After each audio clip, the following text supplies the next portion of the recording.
Everybody loves decals, right? They're a great way to add color to a surface or to add details to a sculpt. But then again, why should we use an expensive tool like Adobe Illustrator in order to create vector graphics if we are already proficient in modeling shapes in, for example, Blender?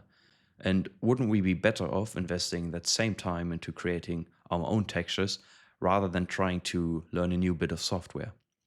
Fortunately, we can do this in Blender, and today we are going to take a look at how we can turn a simple Blender scene into something like our own Alpha Studio, which we can save as a preset, and then from there we can just use our modeling tools in order to create interesting designs rather than focusing on learning how to lay out paths and subtracting shapes in Illustrator.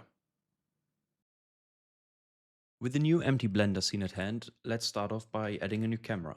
As you can see, it is rotated at an angle. That is because by default, Blender adds a new camera based on our current rotation of the viewport. So what we can do to fix that is bring up the transform panel, hitting N on the keyboard, and then putting those rotation values to 0.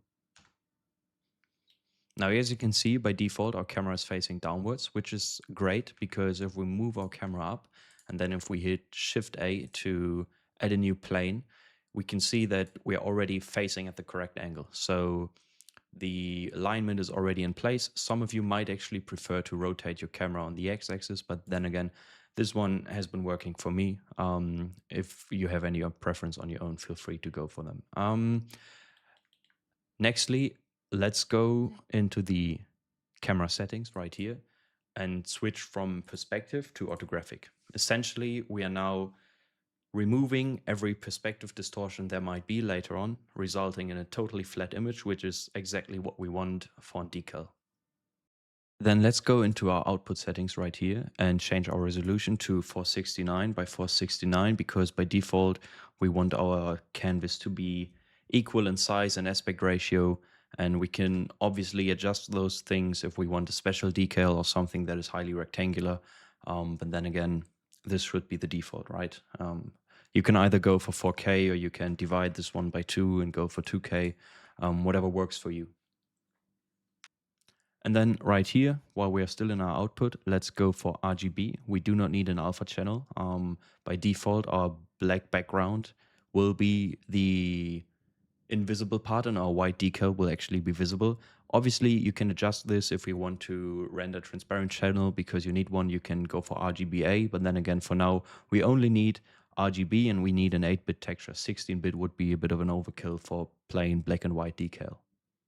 Now, before adding our final render settings, let's actually go into our render preview. So hitting Z on your keyboard and then moving upwards will get you into rendered mode. Alternatively, you can click the render preview right here.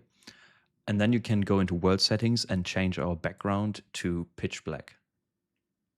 We can then select our plane in the outliner on our collection right here, and we can create a new material called m_decal.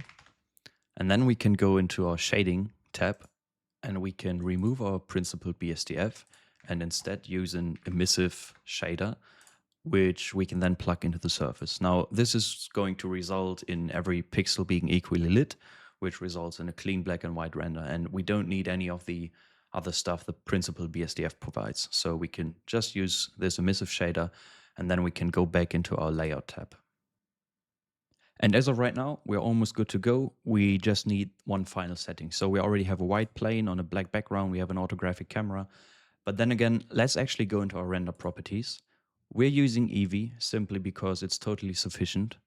Cycles would be an absolute overkill.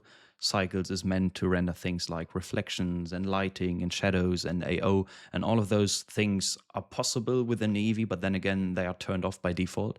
We can even actually, I think 32 samples should be sufficient, perhaps one would even work. But then the most important settings right here lies within color management. And now in view, the default mode is AGX, which is great for realistic images. But what we want is the standard mode, and see what happens to our white plane.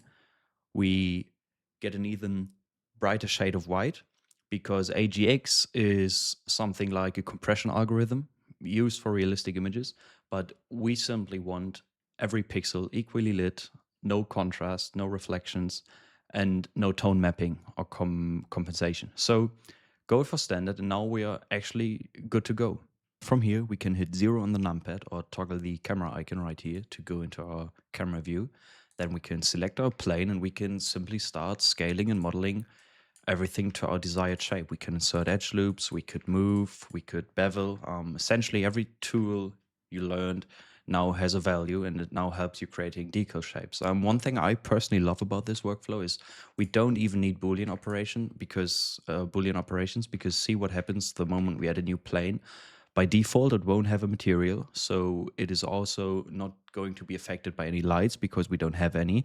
So it is simply going to be a pitch black, and with our orthographic render, because we do not have any perspective, it is simply appearing like a subtraction. So we can not only model positive white space, we can also use those same tools to model negative space.